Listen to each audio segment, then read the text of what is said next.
This podcast is supported by Music Theater of Wenatchee, celebrating 64 years of bringing stories to life.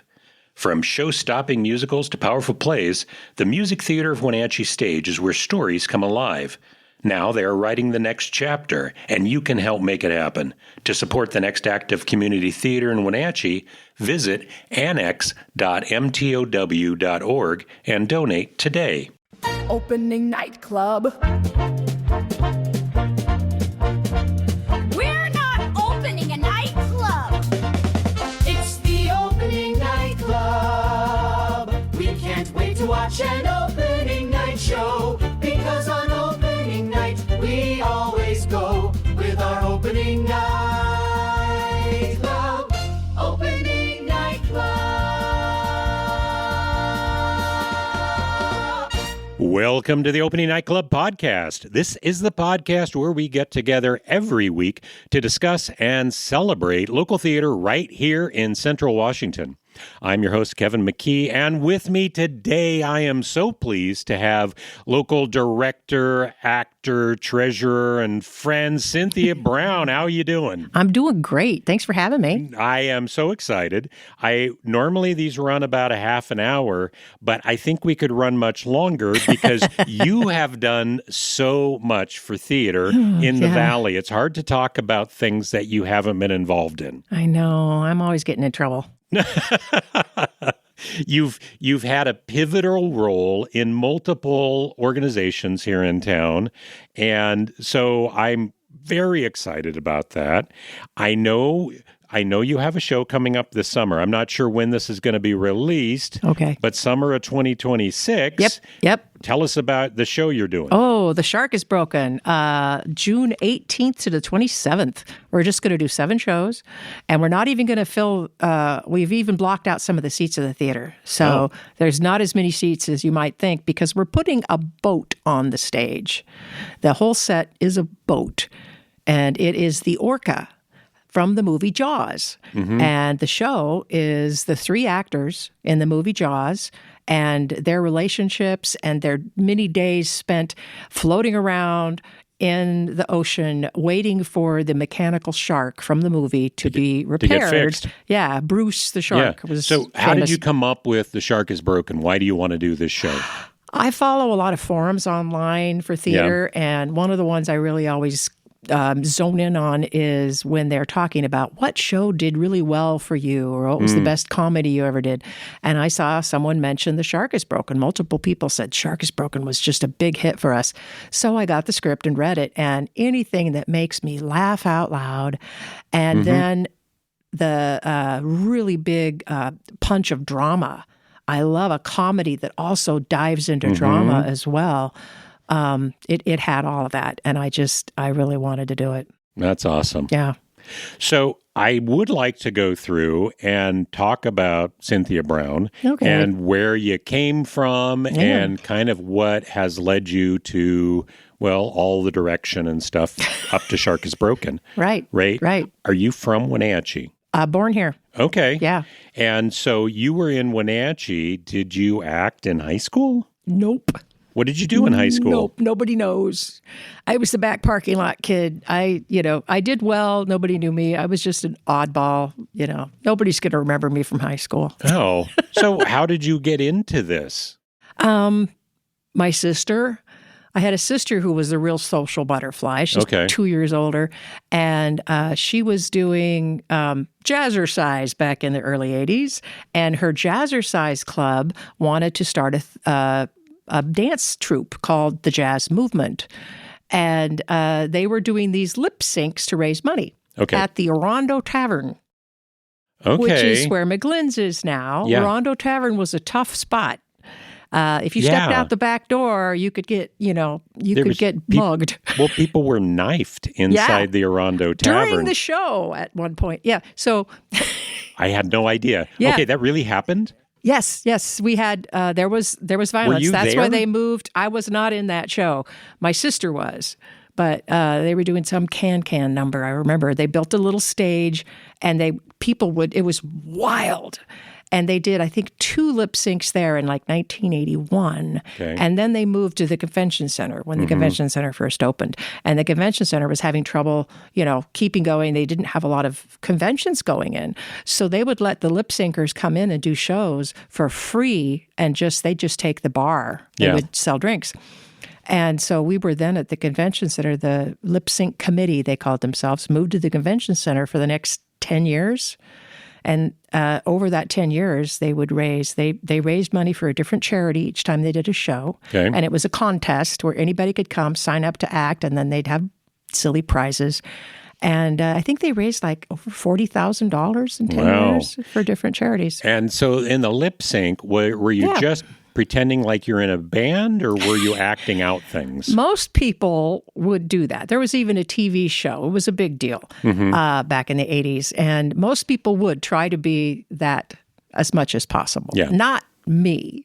I thought, why can't we make a little play out of this? Yeah. And so I became the person all the people would come to. They'd bring me their act and have me watch it and tell them how to make it more fun or more better. Yeah. And that's how I kind of learned to direct. And me, I was like a dancing banana at one point. We did the song Day-O, and we were dancing bananas. I was in Tom T. Hall's, I won a car one time. We did. You won a car? Wolf Creek Pass. Remember that song by Tom T. Hall? No, I honestly don't. Oh, yeah. No, but like in It's real great. life, It's you like won a a rap. car? It's a country western rap. Yes. It was a used car. but Still. It was a big show they had. KKRV, I think, ran it. And they were giving a car to the winner. And it was me and Jim Dahl and a bunch of people in chicken costumes behind us. And I was in full male drag doing... Tom T. Hall. It's kind of a country western rap. Me and Earl was hauling chickens on a flatbed out of Wiggins, and we spent all night on the uphill side of 37 miles of hell called Wolf Creek Pass. The whole thing's like that. So back in the day, who were the people that were doing lip sync? Well, on the committee, we had Terry Gall. We had my sister, Kathleen Cunningham. We had Terry Sloan, Janet Lombard, Jim Tiffany, Leslie Tiffany,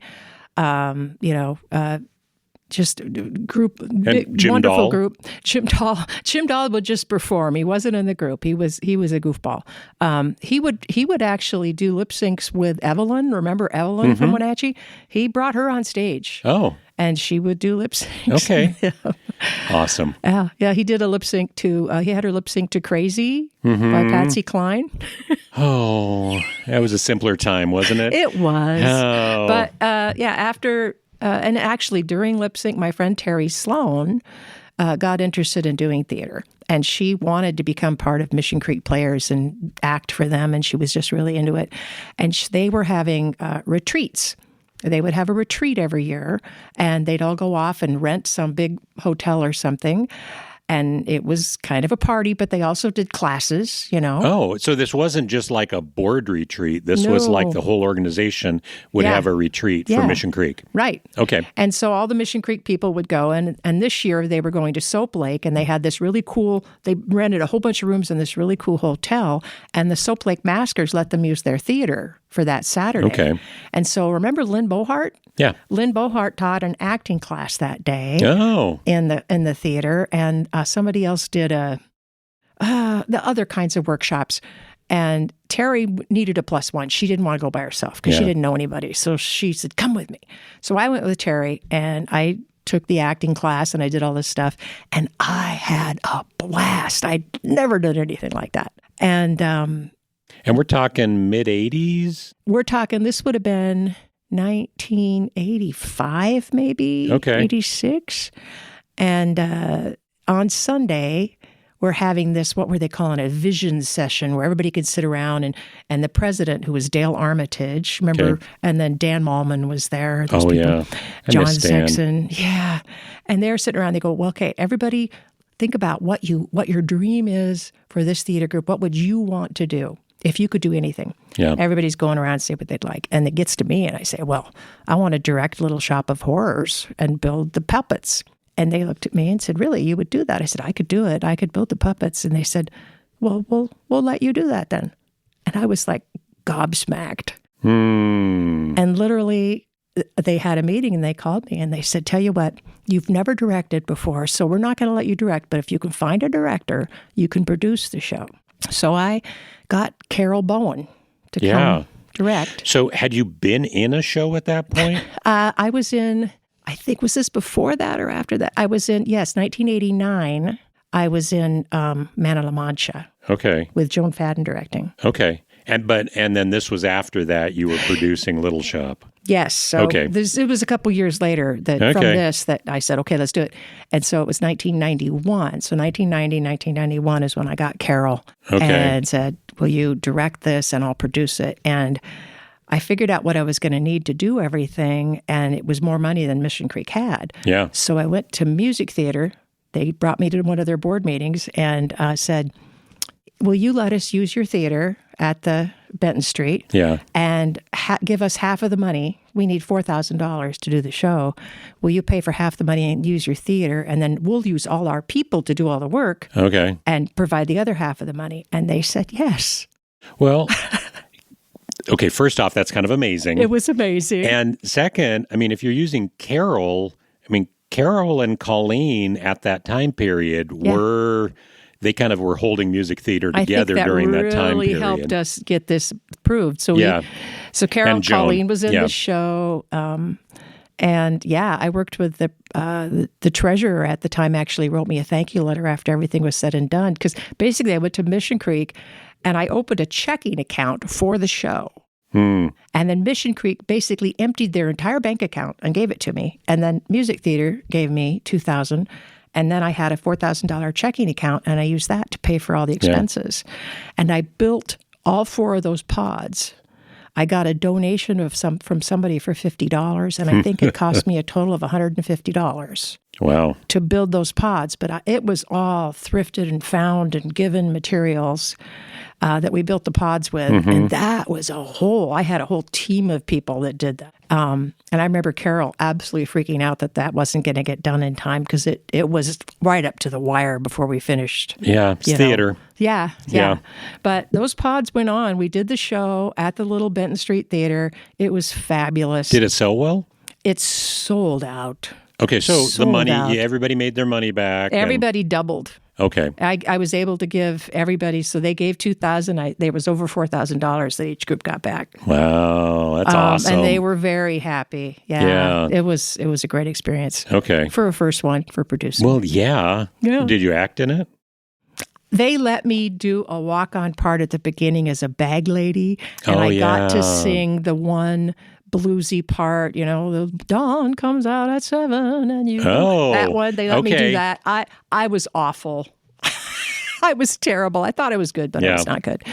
But it was fine. They let me do it, I love Little Shop of Horrors. Oh, my gosh. And I know that this year, I think we had 2 versions. Maskers did one, and Wenatchee High School did one. Yeah. And I was looking in a subreddit for theater, and they were listing what are the shows that are almost impossible to screw up, and Little Shop was one of the top ones. It is just... It's bulletproof, and people love that show. Bulletproof, I like that. It's really hard to screw that show up because everybody loves it so much. And what a great first show to get your feet wet in theater. Oh, it was. And I was very passionate about the show. I just about killed myself doing it. And then I did it a second time in 1994. Okay. Where I directed it. Okay. And used the same plants, but added to them. So Dave Kiefer was our Oren Scrivello, the dentist, and I have never seen a better one. Yeah. He was also the voice of the plant. You were a great voice of the plant, but Dave was terrific too. Well, and traditionally, the plant and the dentist are the same actor. Oh, really? Okay. Yeah. Yep. Made sense. It's really designed for a very small cast, and he's also the drunk at the beginning of the show. Yeah.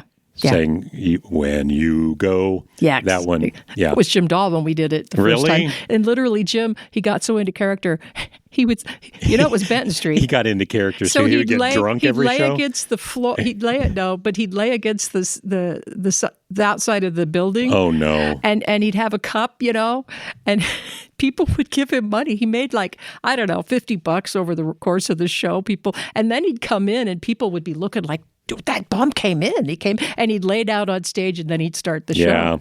you know. Oh, that's awesome. I miss Benton Street. So did you continue with Mission Creek at that point? Was that your main thrust? Yes. Okay. Yeah. And so you were with Mission Creek and were really a mover and shaker at Mission Creek for years. Yeah. It was great. We were looking for a home. We just needed a place to do theater. Not everybody in the group wanted to have a home because they knew what kind of work it was. But Dave Gallatley showed us a place to do a single show that was down on Mission Street. It's where the second set of screens they built for the Liberty theaters. Art. Yeah. And it was actually the building where the Wenatchee World was first, 1905. Wenatchee World was in this building. And so he leased that to us. Okay. We said, could we just lease this from you? Yeah. So for $350 a month, we leased this entire building. And it was 3 floors. And we did theater there. We built a little stage and we did theater there. And we were struggling. Kathy Smithson was our president, and she was paying the rent out of her own pocket every month because we were just struggling to get by. And somebody made a suggestion of, well, let's do a haunted house to raise money. And I had helped with haunted houses in the past, and so I knew how much work they did. And I was like, you guys don't realize how much work it is. They said, well, let's do it. Okay. So I helped. I was not the main driver of the... Is that where the first haunted house was? The first haunt was? The mission of haunted theater? Yeah, yes, yeah. That was the first haunted theater. Okay. It was 3 stories of that building, and let me tell you, we didn't have to do much. That building was kind of scary. I did a couple shows there. Yeah, that's right. You were in All My Sons. I was in All My Sons. Yeah. And there was something else, I think, Cane Mutiny, maybe? Was that there? Yeah. So I did that there as well. Yeah. So, that building was falling apart. It was. Yeah. Actually, we rehearsed Cane Mutiny, and I don't know why we didn't rehearse it in the theater. Maybe there was something else going on. But we rehearsed Cane Mutiny at the old bus terminal. The bus station. The old bus station, it had been condemned. Yeah. And there was no power, and they had chain link fencing, and the water had been turned off. Oh my God. And so we would rehearse in the drive-through where the buses would come and go. Oh, geez. And we had drop lights. And so, the cars were coming by while we were rehearsing Cane Mutiny out Mission Creek players just made do. Yeah. They really did. Or maybe that was Mr. Roberts. Because that one was that one wasn't Mission Creek. It was kind of Terry. Terry Sloan and it was Ninja Mission Creek adjacent. Yes, it was. Yeah. So, we did our first haunt there, and it was so funny because that's when I met my husband. He showed up to audition to be in it in a 3-piece suit. And what? Yeah, he did. He was wearing a 3-piece suit, and he was there with all the high school kids to audition to be in the haunt. And everybody referred to him as that accountant guy. We just thought he'd come from work. But no, he told me later, no, I dressed up because that's what you do for an interview, a job interview. Yeah. Anyway, and I would do his makeup every night, and that's how I got to know him. But I remember Gretchen Beavis was a friend of mine, and she was part of the group, and she was running the ticket table, and we were out in that scary alley back behind the theater there. We were in that alley, and that's where our ticket table was. And so Gretchen did not feel comfortable having money there. So every now and then she'd walk back to me with wads of $20 bills, and I'd stuff them in my makeup apron because I'm in the basement, in this creepy old basement. And my apron would just get full.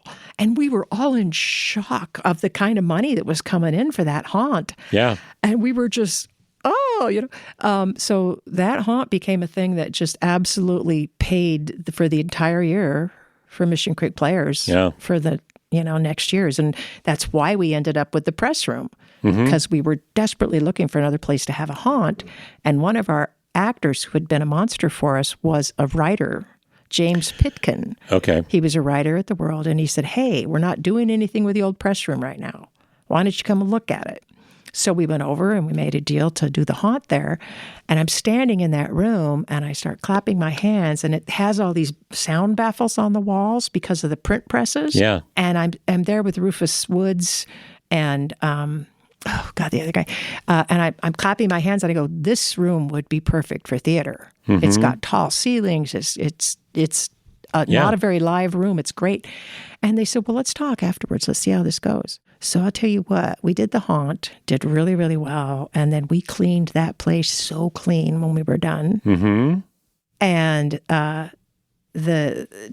Rufus called us up, me and Milo up, and they made us a deal to lease the building for $1 a year.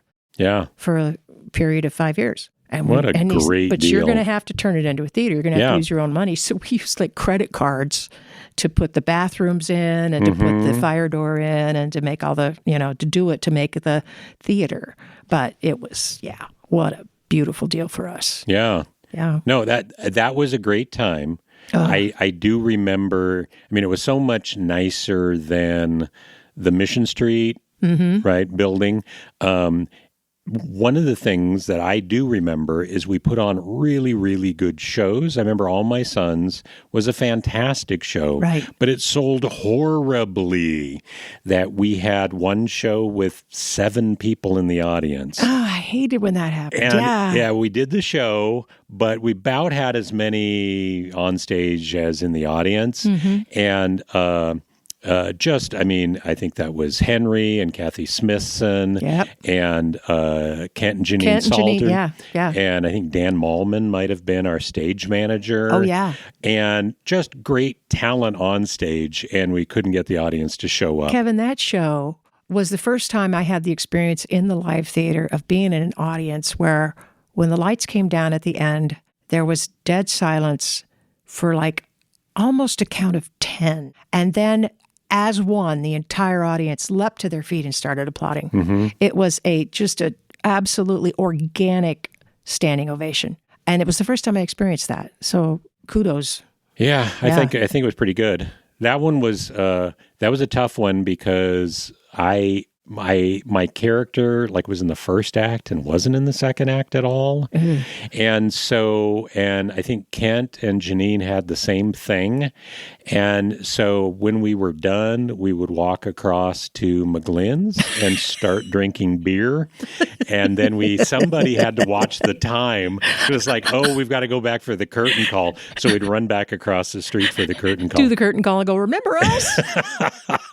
Oh my God. Yeah, that did happen in that theater. Yes.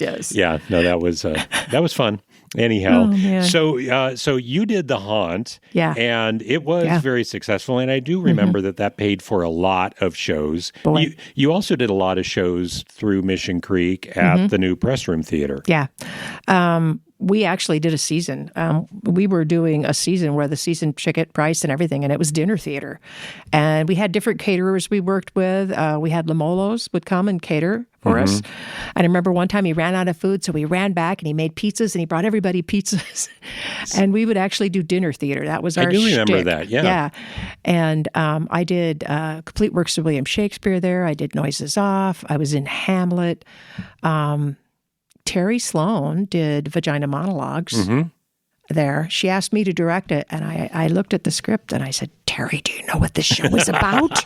She goes, yes. I go, it's about vagina. It's in the title. And I said, Terry, if I have trouble saying the title, I don't think I should direct the show. But she did, and it was a sellout. It was incredible, the people that came to that show. So I produced that for her and, helped with the set. And we had so much fun there. Yeah.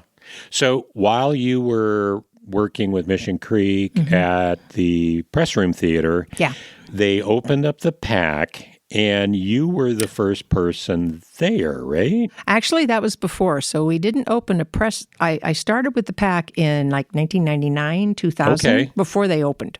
Okay, so I thought the press room was open before that. Press room didn't open until 2005. No, 2005 was the first haunt we did there, and we opened the press room as a theater in 2006, 2007. Okay. Yeah. Okay. So, I was, and I was only at the PAC for maybe a year and a half, 2 years. Because they didn't have enough money to pay me but I was brought on to get it open and get the first show on stage and start off the programming. Yeah.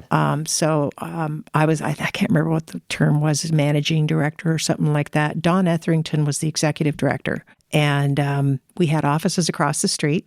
I remember, you know. Oh, yeah. Yeah, the first day he gave me a tour during my interview of the place, and it just fabulous. It wasn't built yet, but, you know, showed me what everything was. And as we were walking out, I go, but wait a minute, you didn't show me the offices. And he goes, oh, no, there's no offices there. We're going to, so we had offices across the street. And yeah, that was wild. I developed the rental prices and the rental contract that they still use by, you know, looking at every other theaters and then kind of developing something for us that made sense for our area, and developed the whole volunteer usher program and how that works to get people to come in and usher for us. Yeah. And I think that's been pretty successful. That's moved on.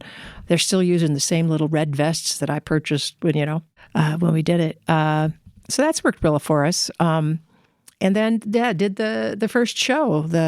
What was that called? It was called An Evening of Wenatchee's Best. Okay, the opening gala. Yeah, the opening gala. And it was basically, I contacted every performing group in town, every dance studio, you know, every performing group. Yeah. And then some community members that had talent, they could come. Yeah. You know, I think it was Dr. Nodder that came and played the violin, you know. And I don't even know if we had a grand drape yet. Did we have the grand drape yet? I know that the first Follies, which was like 2 or 3 months later, they paid for the drape. It, but we may have already had it. I think we might have had it. Yeah. Because we did. No, see, I was in that. Yeah, you were the Cowardly Lion. I was the Cowardly Lion, along with Johnny Valderrama, who was the Tin Man. And Derek Murtaugh. And then Colleen Bowen was Dorothy. And so I think we did part of that in front of the curtain. It just feels like we did, and then they opened the curtain. For those of you who don't understand what we're talking about, a local friend of mine who was a director for Mission Creek Players, John Line. Oh, yeah. John Line wrote a little script. I said, I need something that kind of ties everything together between all these random acts from different groups. I just need something that kind of ties everything together to this new performing arts center and the benefit it's going to give to the Wenatchee Valley. So he wrote this little spoof on Wizard of Oz. Yeah. And it had the characters from Wizard of Oz in between the different acts kind of talking about a journey to get this theater. And we even had some of the big movers and shakers behind the drive to get the theater as the Lollipop Guild, Munchkins. Yeah, that was like... It was John McQuaig, Harold Schroeder, and Wilfred Woods. On their knees in little striped shirts. They were so excited to do that. Yeah. No, that was awesome. It was fun. The gala happened in September. Yeah. And you guys were there for Veterans Day. So that was November. That was November. Okay. But Terry and Dave were the very first people. The very first day I started working, they were the very first people that were there we want to rent the theater. Yeah. And I remember walking them over and showing them how many seats there would be. I don't even think the seats were in yet, but I said, there will be 500 seats here. I want you to understand that when you rent this, you're renting a place with 500 seats. Yeah. Regardless of how many seats you sell, you are renting a place with 500 seats. So are you sure you want to do this? You know, and it was hard at the time. It was hard to get that many people to come to see a play. Yeah. Well, and I think that show was Mr. Roberts, and I don't know if we sold more than 100 for any performance on that. Yeah. But it was fun. It was a great show. It was a great show. I think most of the people were there because they kind of wanted to see a show in the theater. Yeah. Right? Yeah. So, no, it was... It was the first live play in the theater. Yeah. I don't think did we even have microphones yet? I don't think we had mics. No, we didn't have mics. Yeah. But I'm allowed. You're allowed. I was fine with that one. I remember nobody told me there was going to be a live goat. I remember going in and watching rehearsal going, were you going to tell me you were going to have a live goat backstage? Yeah. That was an interesting show. That was interesting. So we've talked about the PAC, and at some point you started working with improv groups in town. Yeah. And founding an improv group. Actually, other people founded the group. We did a show called Tony and Tina's Wedding. You did Tony and Tina's? Uh-huh. Where was that? Where was that? We did Tony and Tina's. We didn't have a home for it, so we were looking for one. And we ended up, the TJ Cooper's was at where the Elks building. They were in the Elks building for a while. Yeah. So we rented the upper floor of the Elks building from those people. Okay.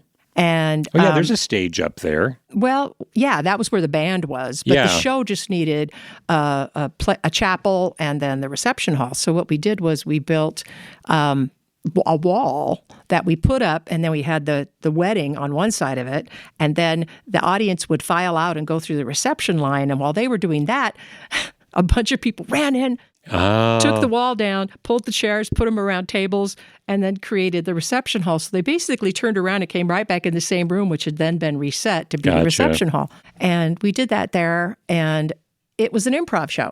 And my friend Gretchen Beavis had done... I mean, there's a script, but it's very loose. Very loose. And so Gretchen had done improv in New York when she was there for many years. And so Gretchen was the director, and I was producing, and the rehearsals were all improvised rehearsals. She would say, okay, this is the wedding shower. Everybody do this, and everybody would come in character, and we'd be in the wedding shower. And everybody was having a blast. So a bunch of the guys from... that were in that show, especially the younger guys, they wanted to do an improv group. So they started an improv group, and I remember going to it and going, you guys need some direction, you know? And I started helping them just to kind of be more organized and have some direction. Yeah. And they were called the Fledglings, and yeah. That's really familiar. Maybe I was aware of it. The Fledglings? Yeah. We did little shows. We would do after shows at the First Theater, like maybe after Mr. Roberts, or not after Mr. Roberts, but after Cane Mutiny. We would be in after your show closed, and we'd be having a Fledglings show. Okay. So we would do little shows. So we actually did short form improv comedy. I gotcha. And that went on for maybe 3 years, 4 years, and then the guys kind of went off to college or moved away, and it kind of fizzled. But that lasted until probably 2002. And then, in fact, the Fledglings actually performed on the Kalakala Ferry in Seattle for a New Year's Eve in the year 2000. Yeah. So 1999 to 2000, that New Year's Eve, Yeah. Y2K New Year's Eve, we were performing on the Kalakala Ferry So in the harbor did the in Seattle. Fledglings make money? Kind of, yeah. Yeah, I mean, there's but very few costs to do that kind of work. Yeah, we would get $100 or something for doing something, and everybody just split it and get $20. It'd pay for gas. Yeah. Okay. We'd do it like that. We had little T-shirts, but so that kind of fizzled, and the guys moved off, and that wasn't happening anymore. And then we were at the press room, and when I did Noises Off, I had Adam Eagle in the cast. It's the first time I directed Adam Eagle. Okay. And this kid was just amazing. Oh, he could, and he loved to do improv, and he kind of knew of the Fledglings. Okay. He had seen Gretchen before, and we had kind of seen what his high school improv group did. So I said, we need to do another improv group. Yeah. So we started an improv group there at the Press Room Theater and brought people in. And the first iteration of it was called Clown, the Comedy League of Wenatchee Nitwits. TJ Farrell was in that one. And then the next iteration was Mission Improv. Yes. And that one went on for quite a while. But then we got sued by a group out of California called Mission Improbable. Oh. And Mission Improbable said, you can't use that name. Actually, Mission Improbable is a really good name. It is. But Mission Improv, the reason we named it Mission was because we were on Mission Street. Yeah. So we named it Mission Improv. Yeah. And we said, we don't compete with you. We're here local. We're not, it's not the same name. So no, then they went in and they took our Facebook down. So everything we had saved, this is why you never want to do that. We had all of our videos and photos and ads and everything lost on all Facebook. of that. We just lost it all. We never got it again. Wow. So we had to change our name. And so the final name was Apple City Improv. Oh.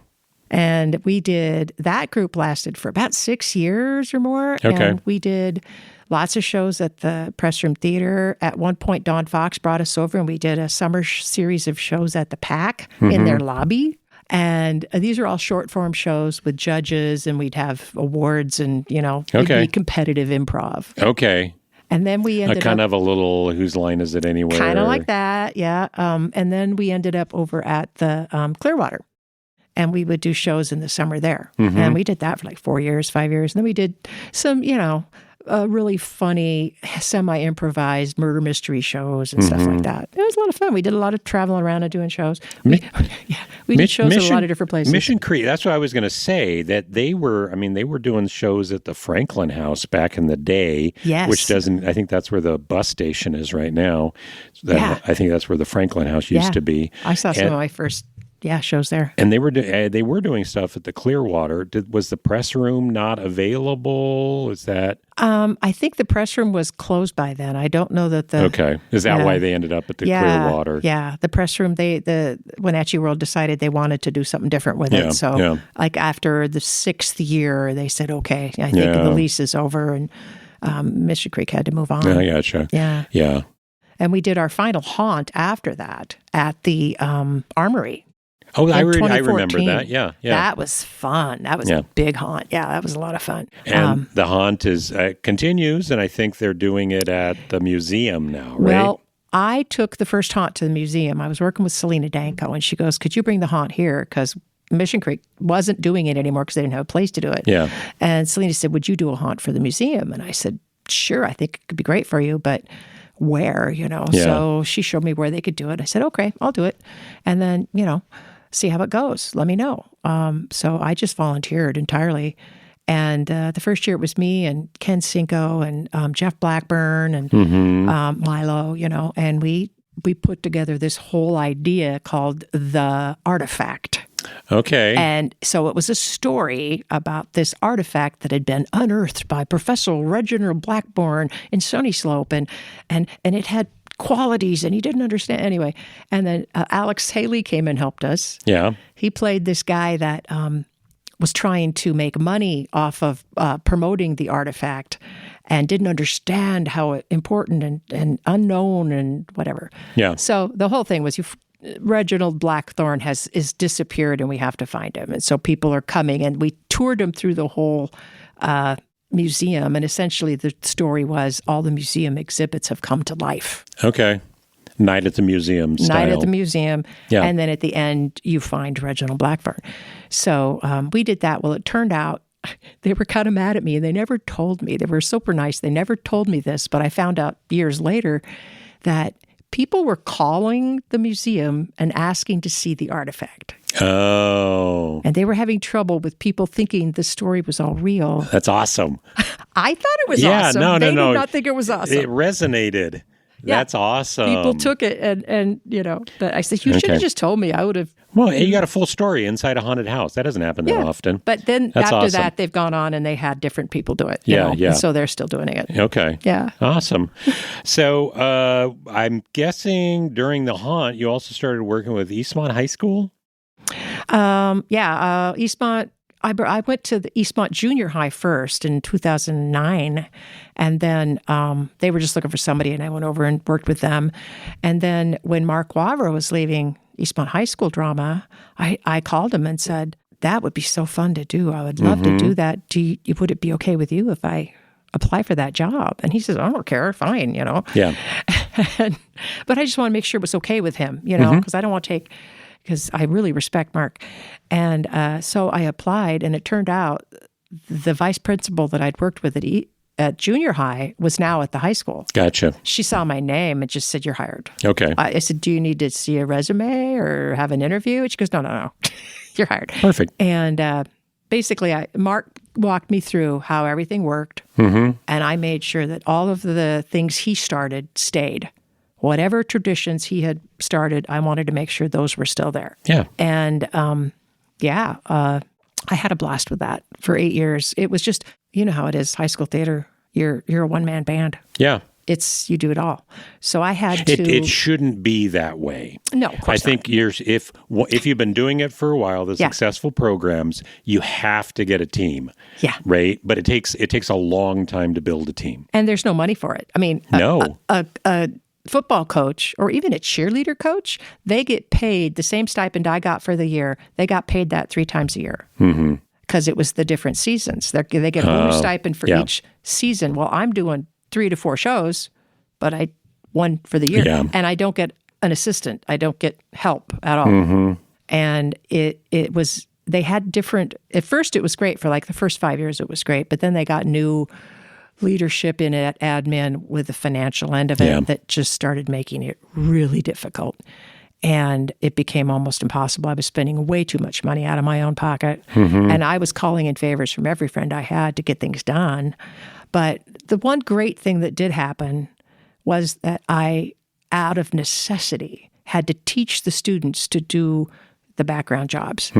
And so students came away knowing how to be a stage manager, knowing how to do lights, knowing how to clean a stage, knowing how to do, organize props, knowing how to, all the things, build a set. They came away with that knowledge, all that background, foundational skills that you need for theater. Because theater ain't just acting, folks. Because it ain't actors without the tech crew. They're just a naked guy standing in the dark trying to emote. And honestly, most of the shows, you have more people working backstage and supporting the actors than you do on stage. Yep. And we need all of those people, and it's not nearly as glamorous as being the person taking a bow at the end. No kidding. But they're really necessary. Yeah. And a lot of times they require more training than the people who are on stage. Yep. And they what I told the kids too is they also have a career path. Yeah. If you're good at tech, you're going to have a job. Yeah. You can get a union, you can have a job. If you're really good at acting, you and 1,000 other people can fight for a job, So tech isn't bad. And I taught them to respect that. I taught them to have very strong mutual respect between everybody there, like a family. And I am still really close. A lot of those kids are still working with me. The ones that stayed in town, I'll hear from them. I'll go, hey, you want to do a show? And no, there's a lot of people right now that are doing shows that came up through your program. Yeah. It's kind of fun. I know. One time Mark Belton said, Cynthia, we have a problem in that here's the circle of people, and then here's the circle of the people and you just have your whole circle. I said, yes, but I'm trying to bring my circle into your circle to make one big circle. Well, I think we've been doing that in the past few years, that we've been trying to say, okay, you guys were now directing, right? And so now that they're directing, now they've got you have to, by necessity, pull in more people. Yep. Because directing, you can't do it all by yourself. You've got to have a crew. You need producers and stage managers and technical directors. And it requires, it takes a village to do it. Well, and so I'm really excited that we've got so many new directors that are coming into the Valley, and they're directing new and hopefully interesting things. Well, Haley Jo Kelly or Kelly Raymond and Allie McGee are directing together coming up, and that's who I was thinking of. And who are they pulling in to do all their crew jobs? It's all the kids that they worked with in high school. In my program, and I'm like, guys, okay, you can't always work with your friends. Let's bring some new people in. Don't be that guy. Bring in some new, but. Yeah, they've got like a built-in support system because of the kids they worked with in high school, Well, I love it. Yeah, no, I'm very excited to see that happen and to see more people involved. That's kind of my thing. Yeah. Very excited about that. Yeah. So you were at Eastmont. What was your favorite show at Eastmont? Les Miserables. Wow. No question. You know why? They think kids want to do Disney and drama. You give them kids a real good drama. Where you can act. And where you can have feelings. Yeah. And they absolutely eat that up. What did you do for the orchestra on that one? Was it tracks? It was a track. Okay. We used to track. Yeah, because it's a big orchestra. Oh, yeah. No. I don't know how they would do that. Eastmont traditionally has had trouble. When I went to Eastmont, there was no musicals because the music department wasn't part of the theater going on. Yeah, and we were so lucky. They fixed a lot of that, but it's still, that's a huge show. Yeah. No, we had a blast. I had done Little Women the year before. Okay. That was a really good show. That was a good version of Little Women. It was. We had some of the people in that show are now professional singers. Yeah, they were great. But the boys in that show, I said, dang, these kids have a voice. There's a couple of these kids that can really sing.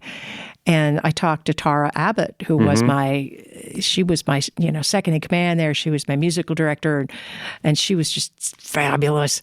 And she was running the vocal. She was the vocal teacher. teacher. So lucky to have her. Yeah. And she said, "Okay, I've got some boys coming up next year, and their bad thing is they're all in swim team together, but they're all great singers." I said, "Okay, let's talk to the swim team coach." Okay. So her and I got in touch with the swim team coach, and we worked it out so that we could get these kids to rehearsals. So we accommodated their swim team practices and got them into rehearsal. So they'd show up with wet hair, Yeah. They'd be, and anyway, and so we were able to do Les Mis with all those boys. That's awesome. Yeah. It was so fun. And they learned that, all these sports kids, they learned that musical theater takes just as much stamina and, a focus and all those things that you need for sports. You really need it for community theater any theater. Well, for vocalists, you need a lot of breath support. I bet the swimmers were pretty good at that. I think they were. I think they were. So you were doing stuff at Eastmont, and then at some point you started working with music theater a lot and got on the board, and you have been treasurer for music theater for a long time at this point. Is that like 2011 or 12? Yeah. I started at Eastmont in 2012. Okay. And about the same time I became treasurer, but I was on the board, I think, since 2009 or 10. Matt Cadman had asked me to come and direct there. And so What did you direct? I directed Mice and Men. I directed Death Trap at Music Theater. I can't remember if that was a Mission Creek show. No, that was a Music Theater show I directed there. And then I directed Mice and Men. And I can't remember if I had directed Cuckoo's Nest before or after I was treasurer. But anyway, I was actually on the board of Mission Creek Players and Music Theater simultaneously at one point for a little while. Yeah. And you have been doing that and really been instrumental. And I worked with you a lot this last year as we really were trying to whip the finances into shape, just because you made sure that music theater had a lot of money in the bank for the Annex purchase. Yeah. We were very focused on being frugal, not spending where we don't need to, making sure every show comes out with a net. It's real important. It's too easy for theaters to think, oh, it doesn't matter. It's an artistic success. I went through that with Mission Creek Players, and I saw that, what it did, and that a theater cannot continue to survive. I don't care how artistically wonderful you are. If you don't watch that bottom line, you're not going to be there to bring that beautiful art to the public. So you have to think about it. And I think we've done a wonderful job. Well, the shows have to make money, and I don't know how many people know this, but you have been instrumental in getting so many grants that came to music theater that I think really in the past 5 years have been able to move the bottom line or the money in the bank to something that music theater has never had before. Yeah. That back when they were building the Riverside Playhouse, and even for 10 years after that, that there would be times where they didn't know how they were going to pay the mortgage. I've seen some old bank statements. They were scary. Yeah. And so now they've moved from a place where they didn't have any money in the bank, where the AC would go out and they would have to go out to the membership and say, we need 20 grand to replace the HVAC. And now, I mean, honestly, even without the fundraising, they were almost able to purchase the $500,000 annex just with money that had been saved and put together. And all of those grants you were able to get over the years, we did a lot of fundraising, which allowed us to actually purchase it and do the things we need to do to make it usable. And I'm not gonna discount either. One of the things I've watched happen is one of the things that's really helped is ever since Mary Poppins was the first time we went to the PAC, back to the PAC for our Apple Blossom musical. And that changed the amount of money we were able to raise each year with the Apple Blossom musical. Yeah. The PAC has really helped. And America PAC has been a great partner. Yeah. And we've been able to put on some pretty impressive shows there. Yeah. The grants are like, I would see them come through and well, how hard could it be? I'll just try. And here's the big secret nobody tells you about grant writing. It's not that hard. Yeah. It's not that hard. It is a lot easier when I was as treasurer, that data is available to me. I can find all the data they ask for. Otherwise, I'd have to go to somebody else to get it. But even when, I think Carol Colleen Bowen was treasurer of the first grant I wrote, and she gave me what I needed. But grantors want to give money to you. They want to do it. And so if you ask them for help, they will help you. We even at one point found out that our nonprofit status wasn't accurate. Yeah. And at some point back in the 80s, something had changed with the way the IRS figures these things, and we hadn't correctly made the change, and we had to kind of retroactively go back and fix it. And the 501(c) status, we were in a weird... Yeah. And I think the IRS did it like when they created those statuses, they just figured out where everybody needs to go, and they put us in wrong. Yeah. Yeah. I think that's and what we happened. had never corrected it. No. Yeah. So whatever it was we didn't opt out when we should have or something. Yeah. You know, but we had to fix that. But I think a couple things happened. One, the grant writing, getting behind that whenever I could, and just throwing my dart at the board, trying, you know.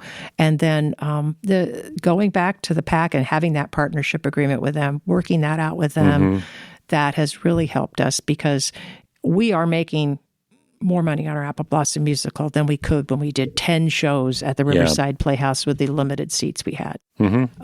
It's just helpful. Yeah. No, I want to make sure everybody knows that because of the grant writing and the stuff that you did, especially during COVID, when we were actually able to make money during COVID and put a lot of money in the bank. If it hadn't been for you doing that, I don't know who else would have done it, but we wouldn't have been able to afford the annex.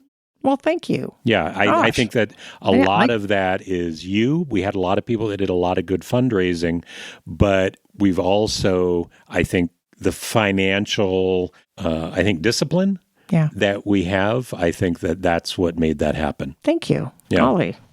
I always forget about that. Yeah, I don't want people to forget about that because I know that a lot of people will see you as a director, that you did the haunt and do improv, but I think the grant writing is something that everybody agrees we need to do, but nobody wants to do it, and you've taken the hard work and you've done it. And because of the grant writing, I have this attitude, because of the grant writing, I have this attitude about making music theater more accessible to people who would like to do theater, making music theater more useful to the community. Yes. Right?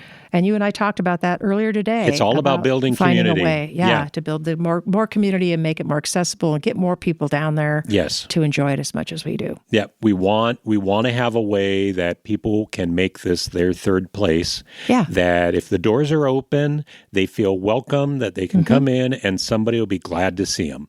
Isn't that great? That's what everybody wants. Everybody wants a third place. Yeah. You've got home and work and then a third place. And I know I can walk into the Riverside Playhouse, and if the doors are open, somebody's like, hey, I'm glad to see you. Yeah. And if you're new in town and you don't know anybody and you don't know how to meet friends, and you don't want to go to the bars or whatever, coming to volunteer at music theater or just showing up to our events, what will happen is within a year, you're going to show up and you're going to look around and you'll be, I know almost everyone in this room.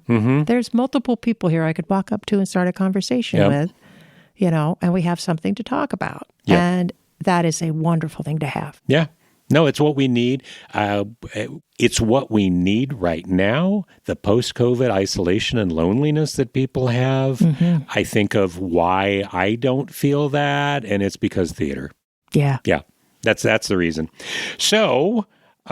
we went through a whole ton of stuff. You didn't get to Mini Quest Tavern. Oh, Mini Quest Tavern. I'm still getting into trouble. That wasn't on the list. We talked about this before, and we put together, okay, what are the things we want to cover? And we didn't have Mini Quest Tavern. So tell me about Mini Quest Tavern. That's been running for 2 years now? We're on our second year. Yeah.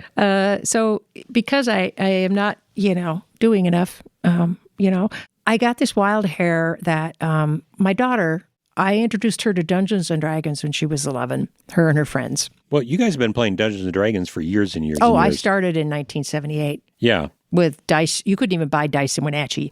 The books were under the counter, you know.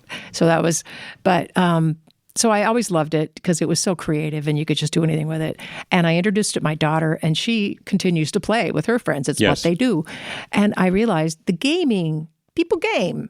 People, the young people, they do gaming. They do Dungeons and Dragons. This is interactive kind of stuff.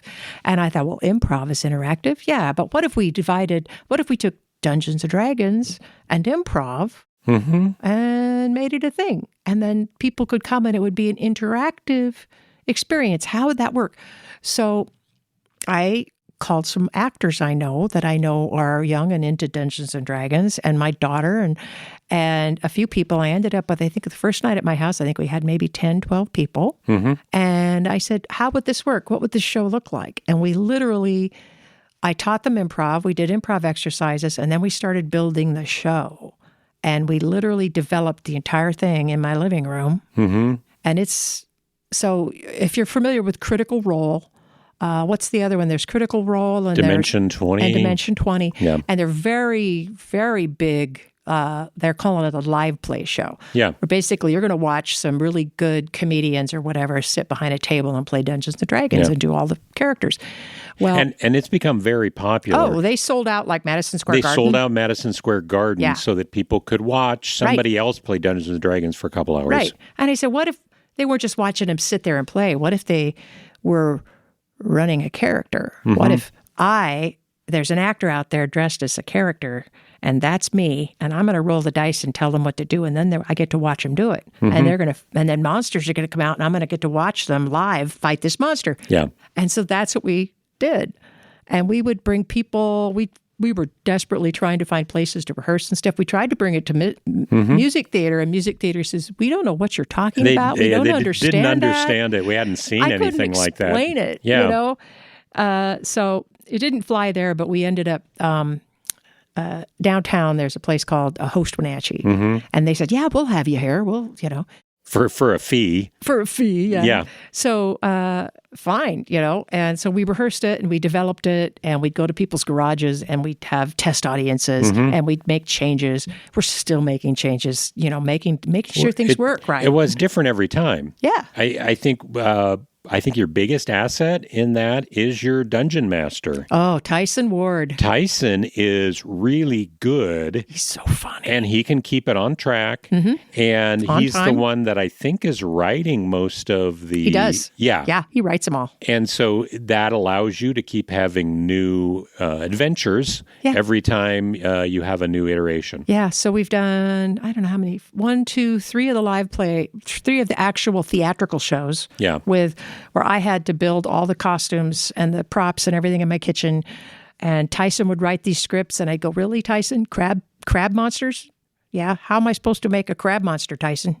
You want to tell me that? So I was like, okay, fine, I'll figure it out. And I said, okay, they're going to wear red oven mitts. Yeah. And they're going to... It was cute. Yeah. It was awesome. You know, but... And then they did live play shows where they literally were their characters in costume, but they sat behind the table. Tyson was the DM, and they played Dungeons and Dragons like Critical Role. And they'd let the audience roll dice for them. Okay. They did that a couple times. That is a cheaper ticket, and those sold out, you know, but they're not as hugely, not as interactive. And now we're developing another show. They want us at the Ren Fair. They've been bugging us to be at the Ren Fair. So we're developing a show for the Ren Fair that is basically a long-form improv show that's based on a Dungeons and Dragons campaign. Gotcha. Adam Eagle had a brilliant idea for us. He said, you know how you're going to basically be in a tavern, right? So you're in the tavern at the Ren Fair. Yeah. He says, so what if, every D&D game starts in a tavern. That's where the party meets, right? And they get their first quest, right?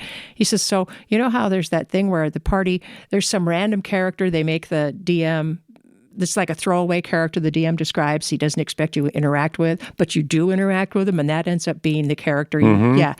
He says, do that with somebody in the audience. Oh. So describe who's in here. Oh, there's a really shadowy guy in the corner. Yeah, what else? Oh, there's a guy in a cap.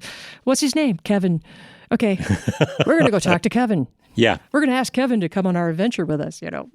Oh, okay. So somebody in the audience is the NPC. it could be Right? if they're willing, right? That's awesome. So anyway, that sounds fun. We've been developing that, and we're rehearsing every week doing that. There's a great group of people. And so I love it because... And it's kind of growing. It is. You're getting more people, and I think it's selling there's lore. well. We have fans. Yeah. Glorb the Goblin has a fan, a young man who is his fan, and he has kids coming up to him to get his, you know. Yeah. And Glorb has the hardest time staying PG with his language. Oh yeah, no, Yeah. I've heard Glorb. Yeah, and we had to have a swear jar at the last show that he had to put money in, and he go, that's not a swear. Yes, Glorb it is. And he had a young fan that just absolutely wanted, oh my gosh, he has the biggest fans, and the kids go nuts. The kids love it. And then we do adult shows that are much racier. Yeah. Maybe that's one of the ones that I think Glorb stood out to me. Yeah. But so you've put this together with some really talented people, but I think you've created something that definitely we didn't see in Wenatchee before and might be kind of unique. It is unique. In the way that it's come together. Yeah. That's kind of awesome. We did find out that Mini Quest Tavern is not, we were able to get that domain.